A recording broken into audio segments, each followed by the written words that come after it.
That's straight out of this book. How do you spur each other? She spurred her with a piece of the net. How do you motivate? How do you encourage each other? If you're the one. And if anybody has already done it, tell us how you did it. So let's take a few minutes. Let's talk about it. And men, you can chime in too now. It's not just for the women. How do we do that?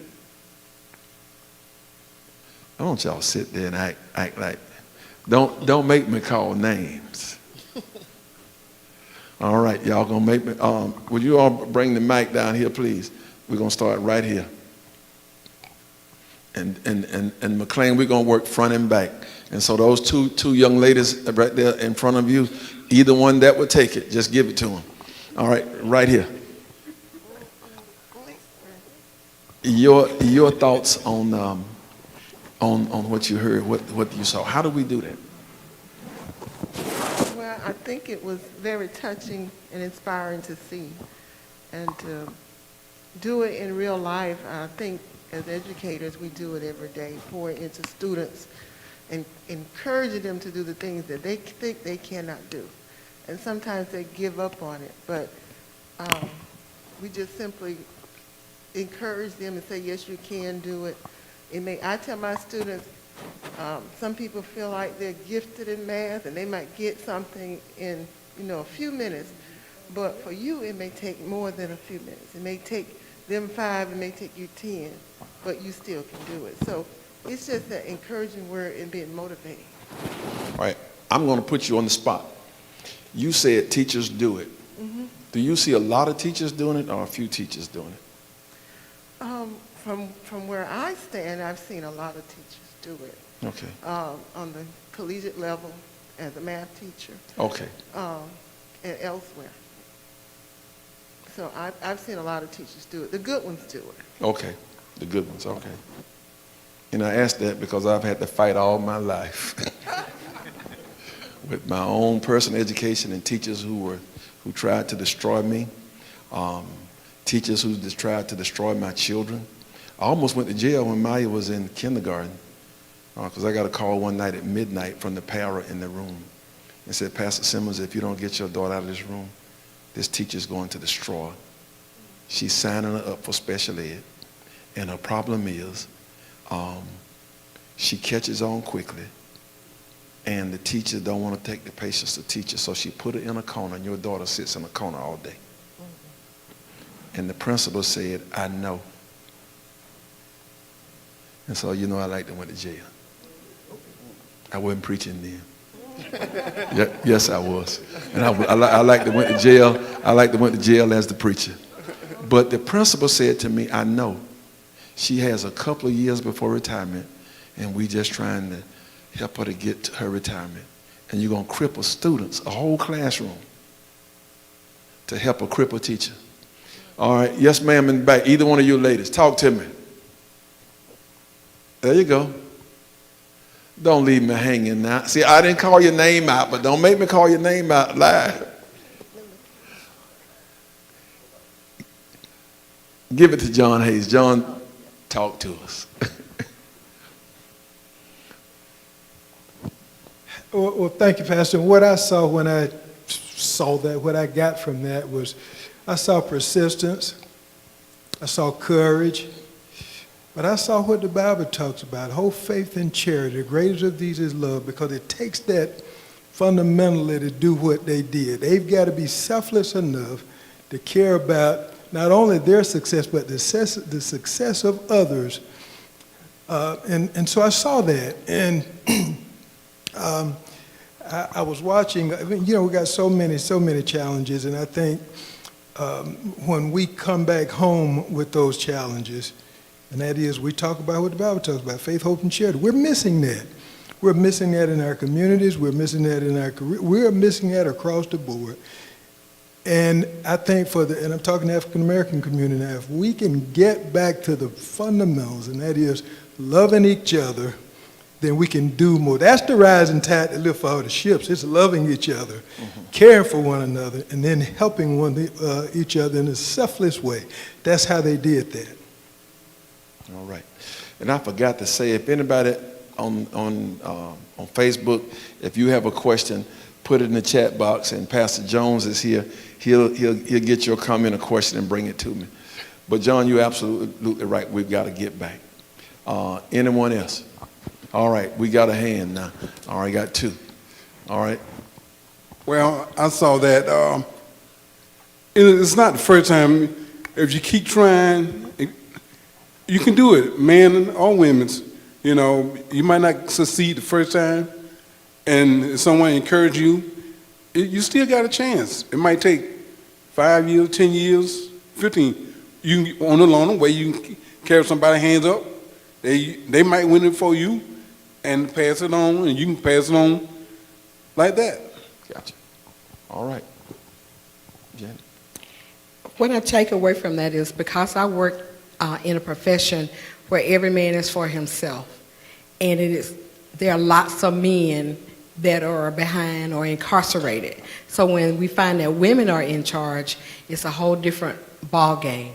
And those women lose sight as to who they are, not on purpose, but because they feel like, because of the field that they're in, that's how they have to be. So they don't encourage one another because they're afraid that that's going to be their downfall.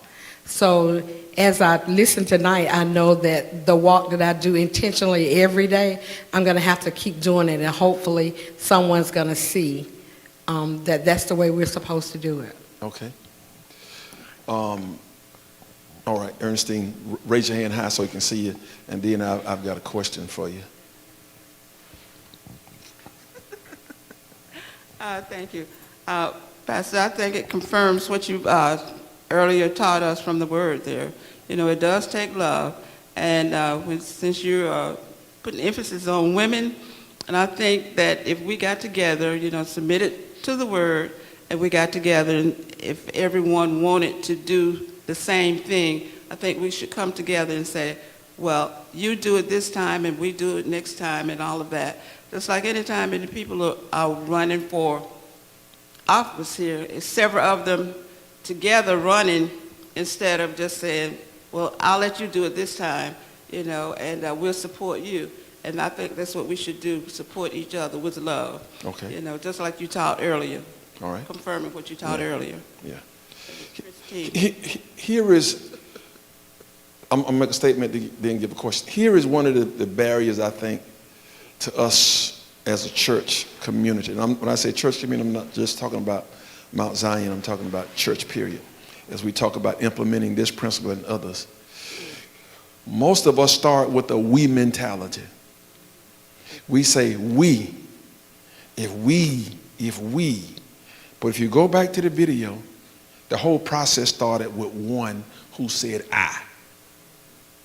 Carolyn Peck didn't call all the coaches together. Carolyn Peck then said, we need. She said, I see what Dawn is doing. I see Dawn's potential, and I'm sending her this. It ain't no we. It starts with I. We're a body. But one person in the body can start it. So the question becomes then, are you willing to be the one? Wherever God has taken you, whatever God has shown you, if you see somebody that has potential, you see somebody that needs help, can you be the one that shared that net? Have you ever done it?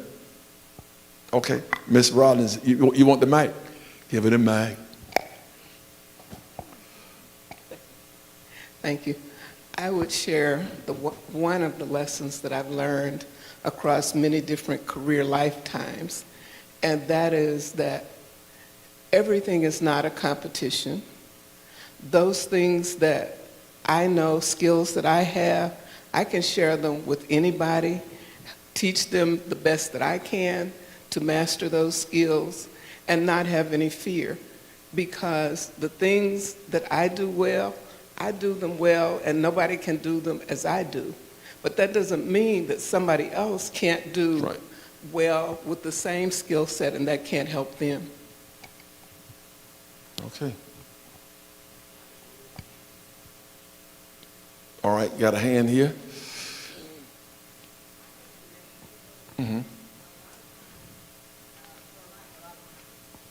Every morning, thank you. It's one of my duties, and when I pray, I just ask God every morning for His word, give me what to say, because of, like you say, you never know what other people are going through, including yourself. So a lot of encouragement and things of that nature comes along with just understanding people. Right. All right. I was sharing, okay, Kim.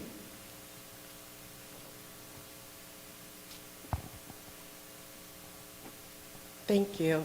I guess I'm going to take mine a little bit different, down a different path. I had the experience of having mentors and ladies that helped me, ladies and men, but a lot of women who helped me professionally.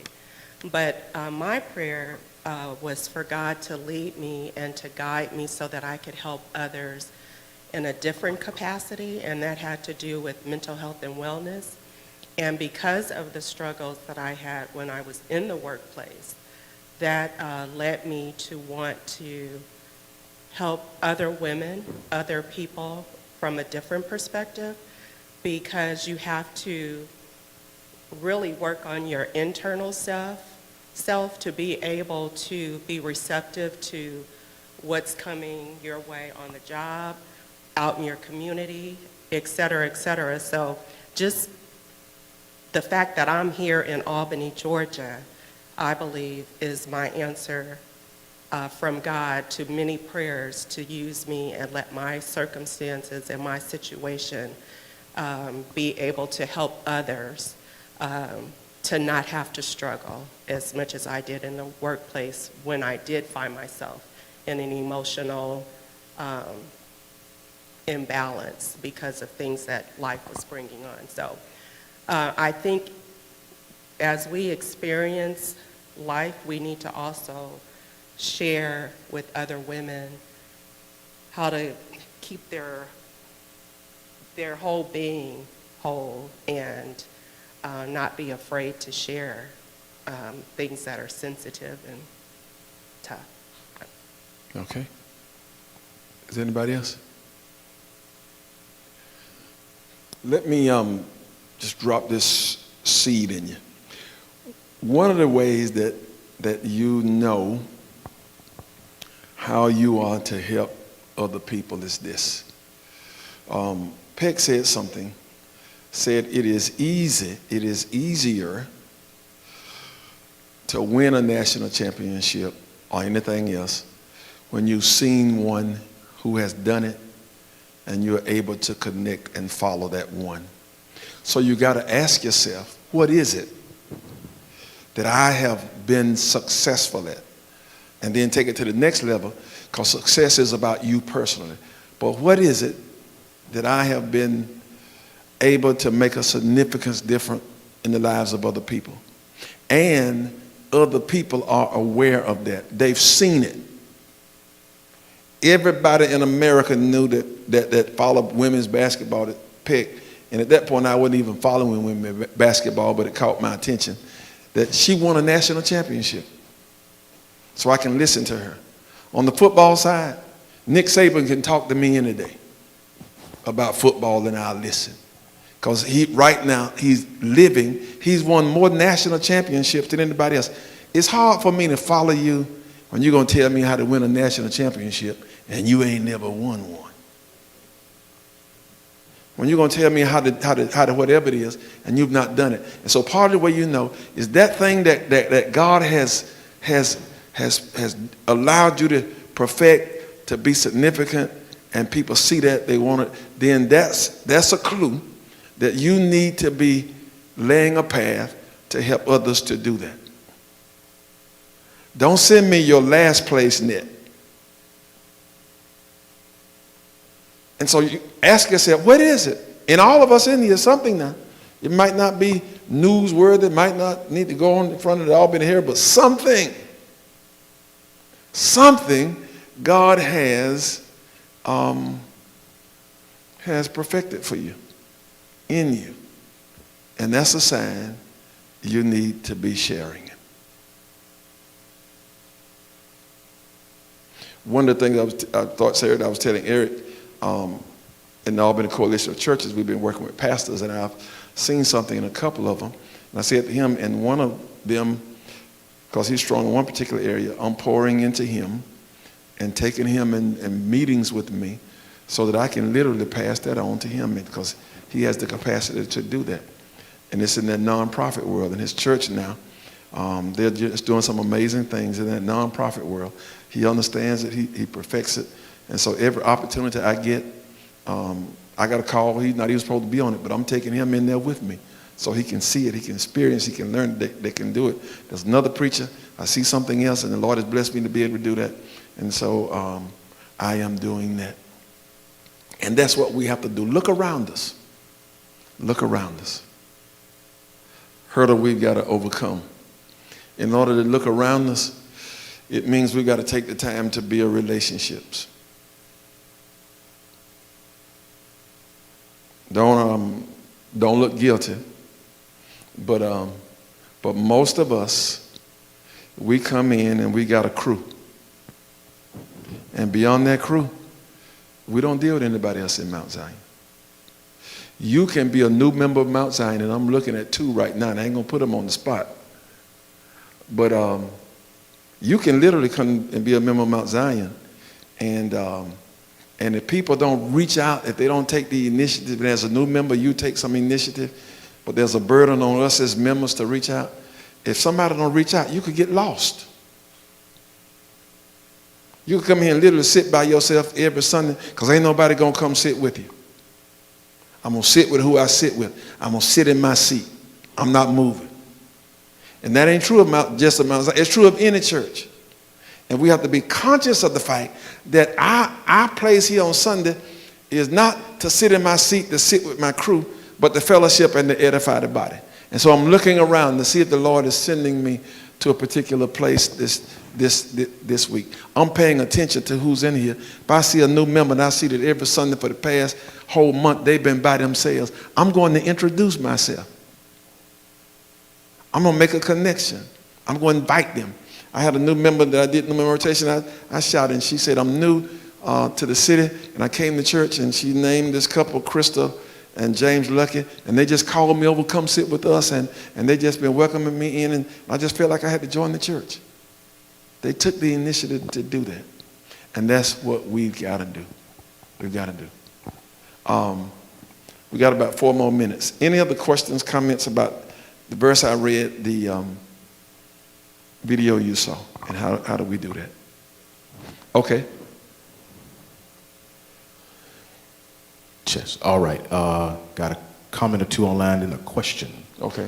One young lady says, to encourage, be the woman that fixes another woman's crown without telling the world that it was crooked. Hot mighty no. Say that again, Brian. She says, be the woman that fixes another woman's crown without telling the world that it was crooked. All right. That's good. Yeah. Another one says, who said that? This is LaShonda Parker. LaShonda Parker, thank you, baby. Yeah. All right. Another comment says, I think it requires a level of emotional maturity. It's not competition, it's about uplifting the community. Right.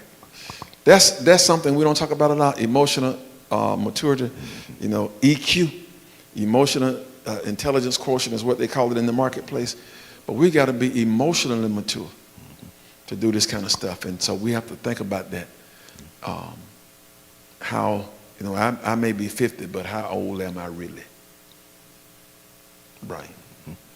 Another one comment says, I think pushing beyond biases and boundaries and extending an olive branch to help encourage. And then I have a question here. It says, what would you advise for someone to do when they want to and attempt to help those who are behind or coming along, but you're met with so much resistance from higher ups who are happy with the status quo? Yeah. This is what you have to do is, and again, that video shows it. The higher ups can't stop you if you just pay attention to what happened. She saw a person, if I can use this term, who was hungry, who was always motivated. Dawn Staley and all of those other women in Division I basketball face all kind of obstacles, and especially those who are in the SEC. They're in the deep South, and they got all kind of obstacles from the bottom to the top. They don't get as much pay. They don't get as much support. And let me just throw this in. All that has changed because Dawn went in and got the biggest contract in history of any woman, and then turned around and said, I want these other women. The locker rooms got upgraded to look like the boys' locker room. She started demanding change and calling them out in public using that platform. But what Peck saw was a person who was motivated. And so rather than just trying to help anybody, when you're in a hostile environment like that, you find a person who's hungry for it, who's motivated, and you connect with that person, and you and that person will work together. And the good thing about working like that, it don't have to be public. It can be private. You don't even have to do it where the higher ups know. The next thing they know, either you and that person you helping taking over the organization, or y'all going somewhere, starting your own, or going to the competition and blowing their socks off because they wouldn't listen. But you don't let that stop you. You find the right one, because everybody's not ready for what you're trying to do. So find the right one, and you just start helping them. Don't even ask for permission. Just do it.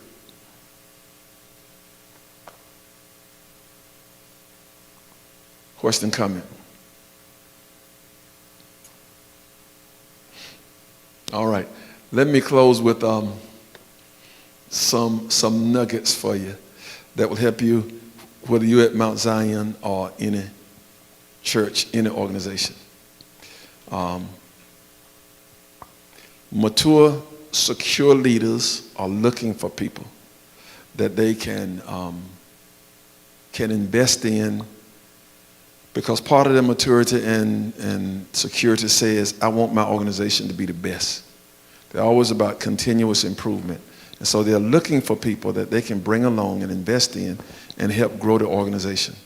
Here is what they're not looking for. They're not looking for people that they can come and grow for the sake of growing that person. And I'm going to be just straight with you. I am not interested in investing in anybody whose only goal is to grow themselves for whatever they want to do.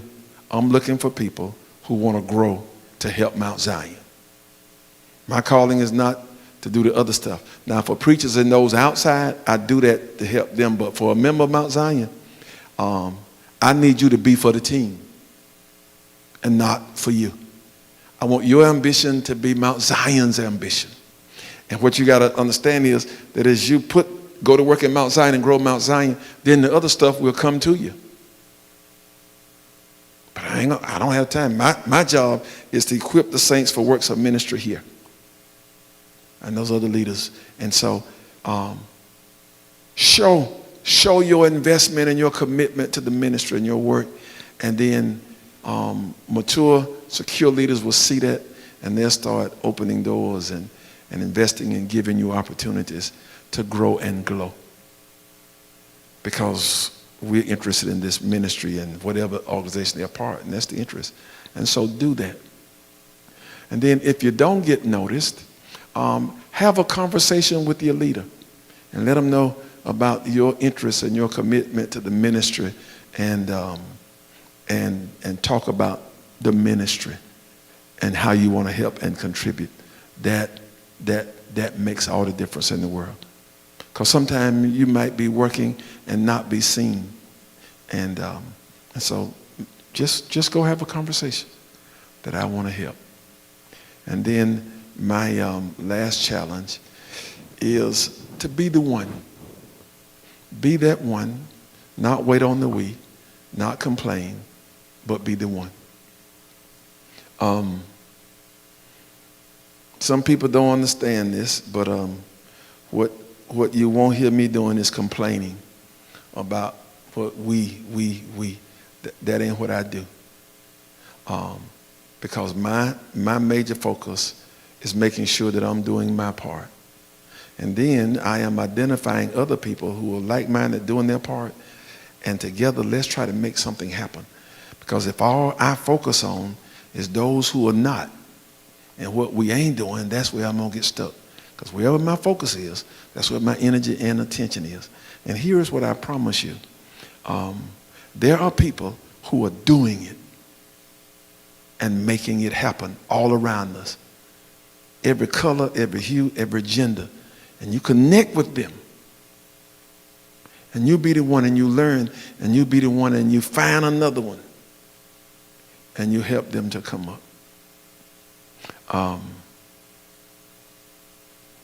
And keep it broad, not narrow, but broad.